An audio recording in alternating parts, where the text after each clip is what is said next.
Hello friends. Recently another homesteading channel, 50 Chickens in a Hen House, invited folks to join them in a collaboration on chickens, the topic of chickens. And I'd been thinking for a while of discussing coops, so the sun is out today. Besides Hurricane Florence, there's been a tropical storm that hit Texas. It didn't get a name, but it dumped a bunch of rain, and so I've been kind of unable to come out and do much outside. But it's sunny right now. It's not raining. The weather is definitely improving. So I'm going to talk about chicken coops. Now, when you get chickens, you've got to make a decision on how you're going to house them. You can have a fixed permanent building, which is what I have, or you could make some kind of chicken tractor, which is basically, an environment where you keep the chickens penned up, but you move it. It's movable. It's on skids. You can move it from place to place, so they're constantly getting new grass to eat. It's kind of a combination of being able to free range but be protected and safe. Because of all the rock, my place is rocky, that really wasn't an option for me, and so I went with a permanent building. Those individuals who have a permanent building also need to decide, are they going to let the chickens out to free range? I have the gate open. Everybody can go in and out. Or are they going to keep the gates locked, maybe have netting above the coop so that aerial predators can't dive in and help themselves to the chickens? So that's another thing you have to think about. I used to keep the gate locked, and all the chickens would stay in it's actually quite a large yard. In fact, this area is bigger than many people's front or backyards. Now, there's a lot of front and backyards that are this big, but in the inner city, they often are not this big. So this is a really big area, and it's plenty of room for the chickens. But as you can see, they've eaten a lot of stuff. What's growing here, honestly, they don't seem to like. And to save money, I started letting them out.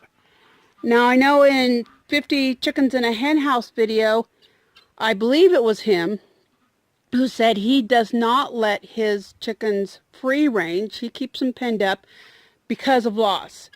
And since this past winter, or fall, I forget now when it was, and I started opening the gate and letting them, they used to go way over to the trees, way over there. And they would go to the neighbor's property. They covered a lot of distance. And I actually did lose a few hens. A rooster disappeared, and several hens just vanished. But honestly, nobody goes over there anymore. And I think whatever predator was hiding in those trees, that they've learned it's not good to go over there, to stay closer to the house. And so now everybody pretty much stays by the house. They may, go behind the house or in front of the house. They may go down where, right on the other side of this fence is my garden, and then on the other side of that fence, way over there, that's where goats are, all the does. And so they may go along the fence line, or, but they really do stay close to the house area. And I think they've just come to realize that way over there where the cedar trees are, that something was picking them off. Thankfully, I did not lose any ducks or the geese, and they went over there at times, and I did, one rooster vanished, and couple of hens seemed to have disappeared. But that was about it. I really didn't suffer too many losses, just a few. The guineas, I did have 3 guineas, I never found them. I've had a bunch of guineas that I found their dead bodies, but There's been 3 guineas that I actually never did find. So I'm going to continue to free range, open the gate every day so they can go in and out, and they know, they actually are so trained to lay in the nest boxes that they do. And things are pretty, I haven't been able to be out here much at all oops, that won't even open. It's been pretty bad this entire month. We've had unbelievable record, a lot of rain, unusual amount, and there's a broken eggshell in there that somebody broke. But they still come, they really haven't been laying eggs because they're molting, but when they are laying eggs, they come and lay their eggs here. I have never found any eggs anywhere else, but mainly what I wanted to share today is my coop. There's a lot of different designs. If you decide you want to build a fixed building coop where it's in one location, it doesn't move, and it just sits there. There's things you need to decide what would be best for you. Now, I'm in Texas, and it gets pretty warm here, and so what might work for me may be a horrible design for somebody in the northern part of the country where it's much colder. What would work for them, honestly, may be a horrible design for my chickens because I'm in a hot climate. For instance, now this coop has not been cleaned in a long time, but I have a wire floor, and I can't insulate that. It is uninsulated, but it provides, a breeze. When I had this built, and see, there's all the nesting boxes, and here's the roosting bars. But when I had this built, my hope was that I wouldn't have to clean, really. Well, as you can see back there, it's not self-cleaning.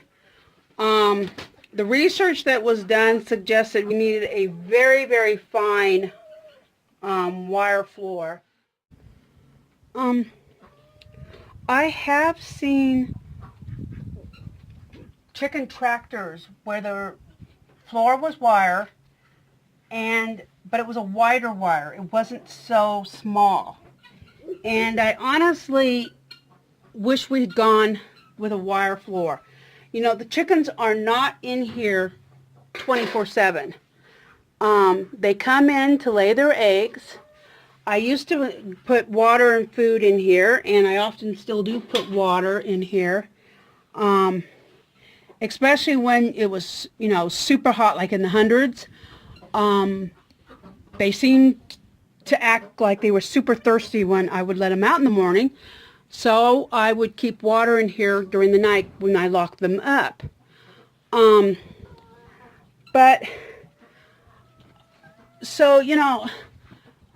All this ventilation is beneficial if you're in a hot climate like Texas, but if you're up north, it's not a good idea. And when I first had this built, I did put hay on the ground, or the wire, and they laid the eggs on the hay.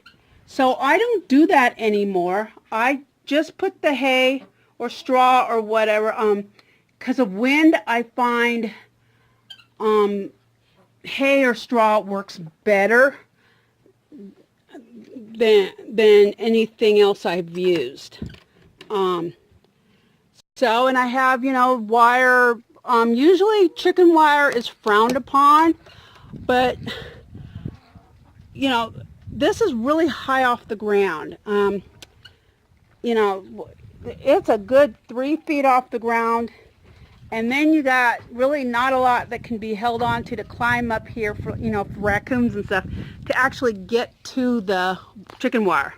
So we felt safe putting chicken wire on there and have never had a problem. For cleaning, I found this scraper. I use that, And it's actually for, getting cement flat, when, spreading cement, but it works really good for this job. Access proved to be an issue. And so we put in these doors so that I could have access to clean back here. Because you can imagine how hard it is to clean, to climb through these, we have, to climb through the doors in the front. I mean, we have the little small door for the chicken to go in and out, and we built them ramps. And, they have no problems going up the ramps. The ducks never go up the ramp, so I'm thinking they physically can't go up these or down these ramps. But the chickens and the guineas have no issues whatsoever. And for access, we have, these doors here. And I can put up a stepping stool next to these and climb in and then support on these beams and get in here and clean, which I have done. Here's another roosting bar. Here's more. I actually have a duplex. And there's a door that I'm able to close. You can kind of see. It just opens and closes. There's no actual doorknob or anything. But if I ever need to, I'm getting a whole new set of chicks or new birds that need to be quarantined, or for any reason at all, I feel the need to separate these two areas, I can. There's a door there. But if they don't need to be separated, like right now, it's open. And the birds, they can, go back and forth and do what they want. If they come in this door at night and they decide they don't want to sleep on this side, they want to sleep on the other side, they can, because the door is open. But to get into clean really was a problem. This is really about 3 feet off the ground, and I'd have to use a little step stool that you might have in your kitchen to climb in and out, and it was just, it's a pain. It's a real pain. And so that's why we, added these doors back here for access. I can just take that scraper and it will fit diagonally in, and then I can just go in there and start scraping all the poop towards me and then putting it in buckets to carry it away. And here's the connecting door. So I actually have a duplex for the chickens. And when we first built this, we built this one section on the south side of the property, and we thought about using the other side for something else, but in the end decided to do chickens. And so basically it's a duplex. It's almost identical on either side. I mean, there's some little differences.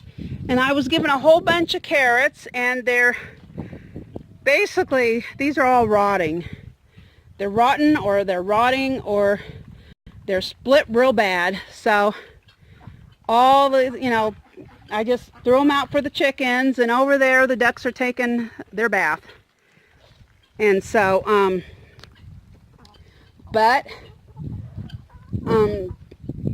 so they're enjoying that. But I just wanted to show, the different features of this. I have been told by people that this doesn't smell as bad as theirs, that even though I do have to clean it out, I don't clean this sucker out nearly as often as other people do. Honestly, I don't, this front part I hardly ever have to scrape out. The back part, when it starts piling up bad, I'll scrape it out. The nesting boxes, yeah, they need to be cleaned right now and fresh hay put in. But truthfully, the weather's just been too rotten to do that. It's been a few weeks since I last did it.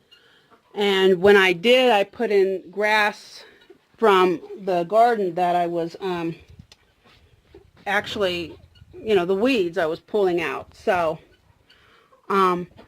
but, You know, there's pluses and minuses to this.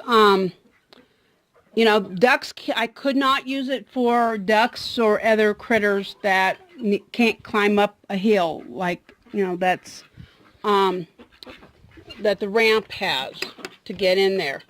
I can't, it is hard to clean because I can't really, I mean, I can get in, but I can't stand up straight. I have to bend over the whole time. I have to balance on the support beams, which is really, really awkward. There's just, you know, there's a lot of things I don't like about it. When I open up the nesting boxes, if there's any wind at all, it goes right through. And I don't know, I mean, these nesting boxes all face the west. The west is to my back, and the east is on the other side of the coop. I don't know if we'd put it the other direction. This is all downhill, and that was one of our thinking, was for the water to run down the hill. And so I don't know if we'd put it in a different direction, if that would have made any difference. But honestly, I think if I had to do it over, I would do a different style of coop. One where the nesting boxes are inside the coop, where I could walk into the coop. I think that would be, you know, I might have to clean it more often, but I think it would be better. I mean, I do like that I don't have to clean this that often. But, you know, another goal I had was that the poop would fall underneath the coop and compost. Well, I didn't think about it. Yeah, when it rains, the water does run under there, but we can go a whole month without getting any rain. And so it doesn't really, you know, I haven't had the success at composting like I had hoped for. Soil is kind of, don't have a lot of it here, and I really wanted more soil, and just not happening. So that was a bummer. So, I mean, there's a lot of good things about this coop, and there's bad things about the coop. And you just have to weigh it. You know, even if somebody were to come today and say, hey, I will build you a totally new coop. What do you want? This one works fine. I probably, you know, I would want them to build me a duck house. That's something I need more than a new chicken coop. So there's a lot of good things about this coop, and I have zero desire for anything new. But if I had to do it all over again, knowing what I know today, I probably would have made some changes, like maybe, you know, not have it so high off the ground, be able to get in there easier to clean it. And you know, when a chicken, I've had chickens, they like to die underneath the coop. That's another bummer. And it is no fun crawling under that thing. There are some bad rocks under there, and it's, you know, I've had to crawl under there or get that scraper thing and use it to drag a dead bird towards me so I could dispose of it, and that's just unpleasant. I've had to crawl in to try to grab, or go through nesting boxes trying to grab a dead bird. You know, those were things I hadn't thought about, and that's not pleasant.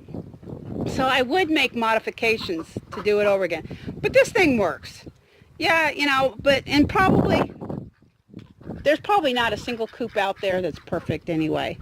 So, but I just wanted to show you my chicken coop, how I'm housing my chickens. They do get locked up. I will say, like, that door right there, when it's really wet and humid, I can't always open it. I've had trouble with, you know, issues like that. But, you know, and another issue is sometimes some of the chickens want to go on this door and others want to go on the other door, and they will literally go out one door, come around it, and go in the other door when I'm trying to lock the thing up. So that gets to be a drag. So, but, you know, I just deal with it. It's not a big deal.